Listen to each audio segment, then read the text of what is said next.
Good morning. এয়া চিনি পাইছেনে বাৰু?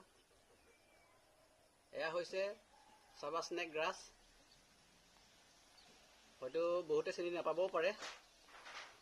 এই গছবিধ বহুত চৰ্চিত হৈ আছে এতিয়া বৰ্তমান। বহুতে কয় এই গছৰ পাত বা এই গ্ৰাছৰ পাতটো খালে কেঞ্চাৰ ৰোগৰ নিচিনা এক মাৰাত্মক ৰোগকো প্ৰতিৰোধ কৰিব পৰা ক্ষমতা হেনো আছে। যি হওক, ইয়াৰ ভেলু বহুত। ময়ো কিছু নজনা নহয়। মানুহৰ ইমিউনিটি ছিষ্টেম ঠিকে ৰাখে। সেই গতিকে এইবোৰ গছৰ পুলিবোৰ বা গ্ৰাছৰ পুলিবোৰ মই টাবত দিবলৈ চেষ্টা কৰিছোঁ। এয়া টাবে টাবে দিম। এইবোৰ লগালোঁ মই ছাপৰ্টৰ কাৰণে। এয়া মাৰি এডাল পুতি দিছোঁ।